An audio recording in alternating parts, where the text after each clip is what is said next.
My daddy, the whole family, was held against their will.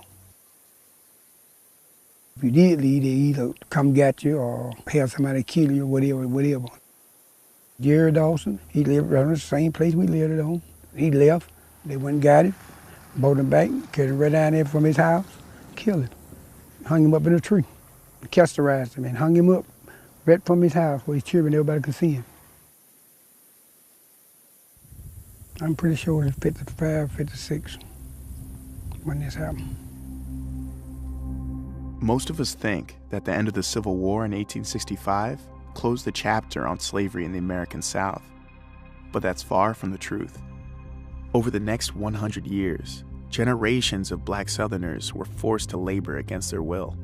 This new form of slavery happened in the shadows of the first half of the 20th century, and even though civil rights movement began advancing racial equality in the South in the 1950s, these practices continued secretly, making it a difficult history to prove.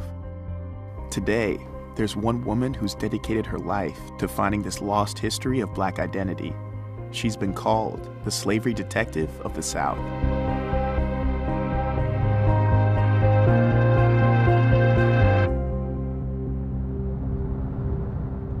We're currently in Louisiana, about to meet Antoinette Harrell, who specializes in finding cases of essentially modern-day slavery. We're really deep in the South right now. It's super swampy and super rural. I was actually born in Boston and moved to Atlanta, Georgia, like early on in my childhood, but I've never been out this far deep into Louisiana. I'm very interested in connecting with Antoinette and learning more about her work.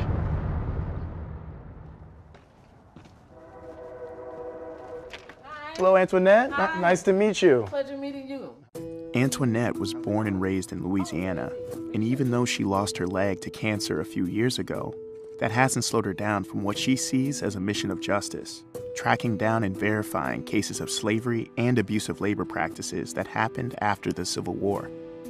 Sometimes she gets leads from newspaper clippings, old FBI reports, or recorded testimonies, and sometimes she just gets a phone call. I got scared because I seen how they beat some of the boys. They beat people to death in there.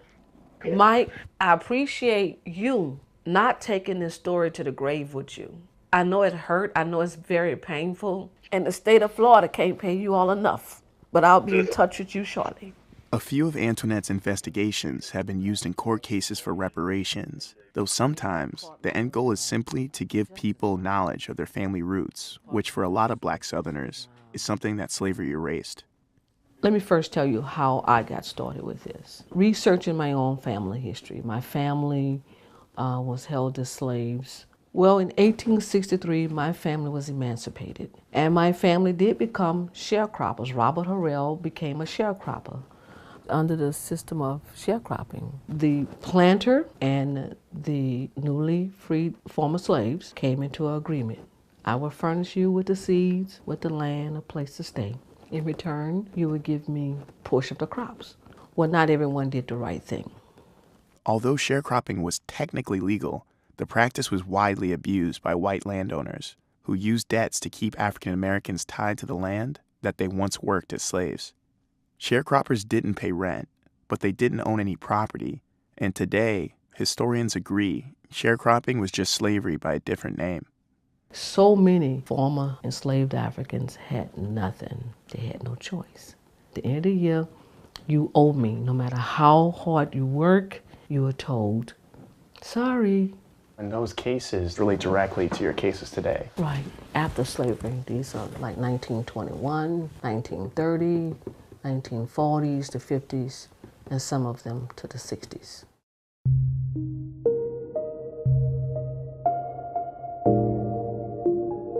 Antoinette's very first case was May Louise Miller, a woman who was held as a slave with her entire family in Mississippi until 1961. Though May passed away in 2014, Antoinette took us to see one of her brothers, Arthur Miller. May and Arthur being two of the older sisters and brothers, they remember a lot. It took a long time before Arthur really opened up and talked. We lived on I don't know what would you call it, but something like a plantation to me. It belonged to several different white people. They all were family, I guess. And you couldn't leave. And if you did leave, they either come get you or have somebody kill you, whatever. That's what happened. They did my mama bad. What'd they do to your mother? They just would have my mother, the white men. They just do what they wanted to do with them. And I just wasn't big enough to do nothing. If I would have been, I don't know, probably wouldn't be. And this was in the 1950s or 40s? That was on through the 40s, in the 50s, all through the 50s, and part of the 60s. So what would the repercussions be if you tried to leave or if you tried to refuse what they wanted? Back in them days, it was kind of like you had to do what the white man said or get killed. My daddy's uncle, he made him dig a grave and killed him. Killed him and buried him in his own grave. Jerry Dawson, they killed him. He lived around the same place we lived on. He left and said he wasn't coming back. They wouldn't got him, brought him back, carried him right down there from his house, killed him. Hung him up in a tree. They hung him? They killed him first, castorized him, and hung him up right from his house where his children, everybody could see him. Were you aware that this is 1940s, 1950s, that this is insane. Arthur, this breaks my heart to hear this story. Growing up, were you fully aware, this is in the 40s and 50s, the civil rights movement is just about to begin. Were you aware of what was going on in the rest of the country at that time for black people pursuing freedom? No. You weren't aware at all that there was any pursuits for freedom in the 40s and 50s for us? No, not really. Not really, because I think maybe like in 65, 66, then they was doing that marching. That's when I really found out. People are scared to talk about it. It's people right now y'all go to talk to. They won't talk with y'all about this here. They're scared to do it. They got that fear in them,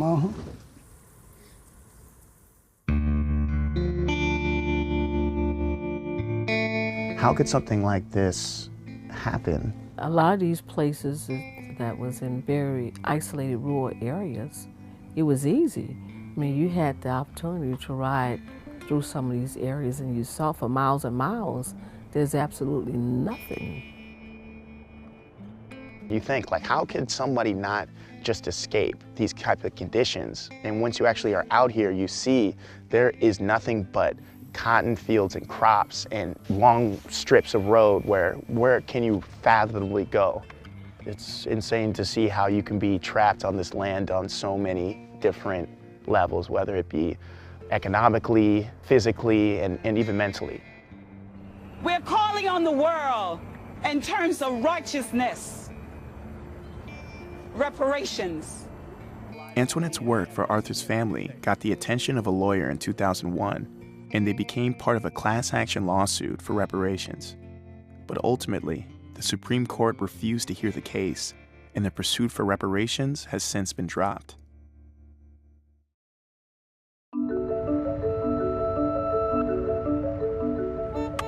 How you doing, ma'am? My name is Antoinette Harrell, and I'm a historian. Hey, how y'all doing? I got a question. Can I ask you something right quick? The lady in the next block told me there used to be a store where people used to sharecrop or work on somebody's land. Do anybody know that story? Is that how you do a lot of your work, just going out and talking to the community? Hey, how you doing? Akil, come with me. Yeah? Did you ever pick cotton? Oh, yeah. It'd take me a whole day to get 200. One of Antoinette's new cases took us to the Ball Ground Plantation to meet a man named Donald Jeffrey. Donald comes from 5 generations of sharecroppers who worked this same land under the Simrel family. Donald still lives here, along with the last descendant of the Simrel family, a man named Karsten. Today, Donald works full-time on another farm, but still lives rent-free on this plantation and does odd jobs for Karsten. So their living situation is unconventional, to say the least. Why is Donald so nervous? We're pretty inconspicuous right now, Because but wants us in secrecy. I don't think he wants the boss man to see us here. Hey, Donald. Hey there, Donald. Nice How to you meet you. doing? Hey, good to see you. My mama's dad, when they come along in their time, they were sharecroppers. What kind of work was done on this plantation? Everything fooling with cows, horses, and farming. What kind of work did your mother do on the plantation? She mostly did maiden work, did cooking. She told me at 14 years old she started chopping cotton, and she would leave out the cotton field at 20 minutes to 11 and cook a dinner to have it ready at 12. Why did you not leave the plantation? Because it was home to me. And I love it. It was a beautiful place. And I, just didn't leave. You're responsible for your light bill, but you don't pay no water bill or no rent. So, that's all. It works out. So what is your relationship to this plantation? Born and raised here, and Carson, he's almost like a brother to me. We have a real close relationship, a bond. So there's a brotherhood between you and Carson. Mm-hmm. Like family? Yeah, we are. That's right. We're like family, sure is. We're like brothers. I can go right there now and spend the night in his house. All the people that worked on this plantation, he refused to put them off. He would let them stay here. Yeah, right. And that's how you end up staying. That's right, staying.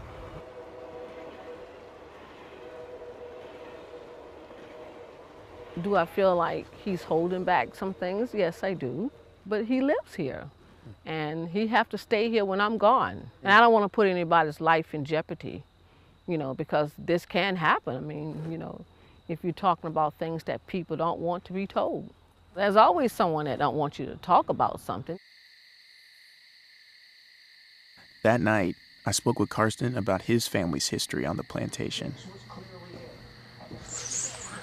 Hey there, Carson. Hey there, what y'all got going on? How's it going, man? Akil. Hey nice there. to meet you. What nice you to got meet going you. on? Oh, thanks for letting us, showing us around. Yeah, man. Good to see you. Yeah, Come good on to see inside. you too. All right, great. Y'all want anything to eat or anything? Y'all want any beer? Coke, Cola? It's fine. It's 7-Up, tea? Oh, it's fine. It's fine. If we could just do a little tour, that'd be amazing, and just Okay. to talk a little bit about the history of right. Ball Ground Plantation. This is my wife, Natalie. Nice to meet you. And then I would say the Semrel family goes a long way out here, right? Yes. My family bought this place in 1899. So if I'm the fifth generation. What is your relationship with Donald? I don't even remember meeting him. Honest to God, we were childhood friends. No joke. I promise to God. Are you related to this man right here? Yes, that is my great-great-great-grandfather. And what time period is this? Ooh, that would probably be in the 30s. This man right here was related to Donald, correct? That's Eli. What kind of work was he doing at that time? Was he just like a general helper for your great-grandfather? Just anything. He'd just do anything. And if anybody fooled with him, they had a hell to pay. Is he still with us? Just like nobody fooled with them, so they know I will kill them. Can you talk a little bit about the history of the land as well? Back then, it was very little open land, okay? Because every home had their own little allotment, okay? Like, say that you were living on my farm, okay? Rent-free, okay? Seriously. Honest to God. I mean, who wouldn't do that? Shit. I mean, everybody else was charging their people. Right, so they just worked the crops and didn't have to pay rent on this land. Never, ever. I was gonna say, because Donald was explaining a little bit about his history and his And experience growing sometimes up Donald's here. full of shit. Oh, yeah? And you don't have to edit that either. I see that there's some Confederate dollars here. Did your family have a lot of ties to the Confederate Army? Not really. Just had the currency? What misconceptions are there, do you feel, about the Confederate Army? Here it is right here. You can read it. The Southern Nation, the rise of the Old South. It says the South was right. It was written by two Kennedy brothers. This is about the South being right during the Civil War. I'm not trying to push the book, but it's proven. I mean, you can talk to anyone.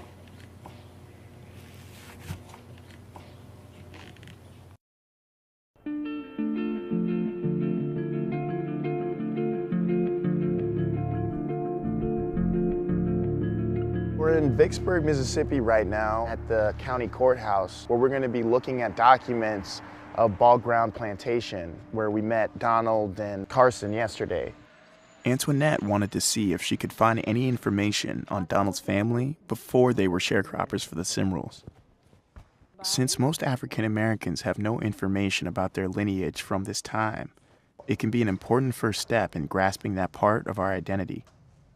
We started with his last name, Jeffrey.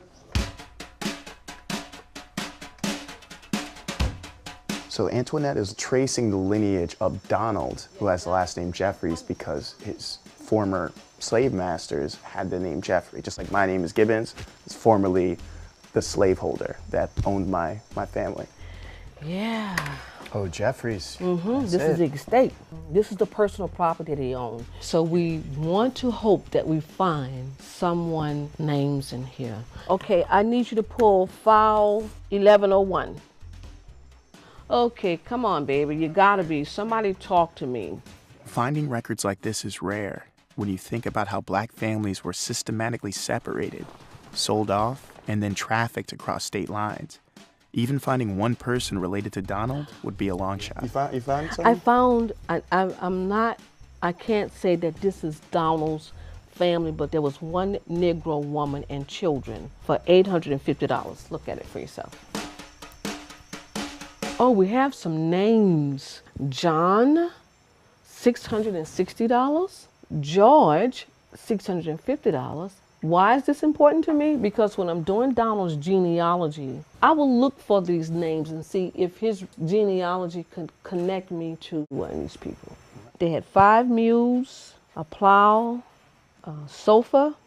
In order to find anyone's family who was held as slaves, they have to look into the property inventory. So this can be very painful for people of African descent to do this. I'm looking at the expression on your face right now. You know, Yes, is this the first time you have seen a document like this? Yeah, but you know, you understand the realities of our history, but to see it on a receipt listed, you know, from 1840s, I've never seen before. Yeah. Now that we had the names, Antoinette called another genealogist to run them through the National Archives. Jeffrey. You gotta look at all of them. Jeffrey. We went through marriage licenses and found another relation named Belle Edwards. Here's the so I can order. Okay. I can order that file. We Edward Griffith, yeah. Belle Edward. Okay, Bernice, I'm gonna take a picture of something and send it to you right quick. Okay. We're trying to give Donald some of his history as a gift. There you go, I just sent you something. So Antoinette, can you tell us what you just found? I just found Edward Griffin and Belle Edwards was married in 1877. So this is Donald's ancestors. She might have found something, hold on. Hello, Bernice? What did you find? Isabella Edwards, they have the whole tree, plus they have pictures and everything. I'm about to pass out. Girl, don't tell me. Oh my goodness, here it is, the Jeffrey tree. Let me sit down. That's crazy. Here I am looking at pictures. Wow, this is amazing. 89 people. Earl May Jeffrey, Maggie Lee Jeffrey Reed, Hawkins. They even have the cemetery. Oh my God, I'm in tears. I'm really actually in tears. I cannot believe this. Donald only knew. Antoinette was able to identify an entirely new branch of Donald's family. She found that his ancestors could be traced back to Virginia, one of the first and largest slave ports in America. It's now up to Donald to determine what he wants to do with this knowledge. It's hard to know how to accept any of our history in America, but at the very least, even learning who our ancestors from this time were feels like an act of justice. How do you feel about the work? You know, Antoinette's visiting different places. I think that's nice. No, that's good. You know what? You know, y'all too. It's good what y'all doing. That's real good. It's good for somebody to know how people have been treated. After the Civil War, we were, as African Americans, promised 40 acres and a mule to begin to have our own lives as Americans, but we weren't able to get it. Weren't able to get it. You think that if we were given reparations, that we may be able to fix what has been wrong? It may not really fix it, but it would help. You know what I'm saying? It would. I do know what you're saying. Yeah. You know, it's just something that's kind of unfixable. You can kind of amend it back together a little bit, but it won't completely fix certain things. Killing my uncle, you know, make him dig his grave, and you know, just stuff like that. You know, you just can't fix that there by giving me a mule.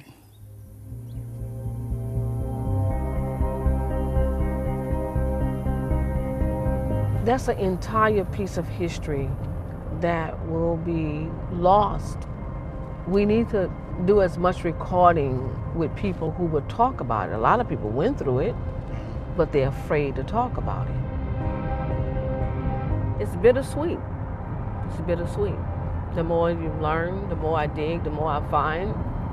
Sometimes things are a little hard to digest. If I just do it because it needs to be done.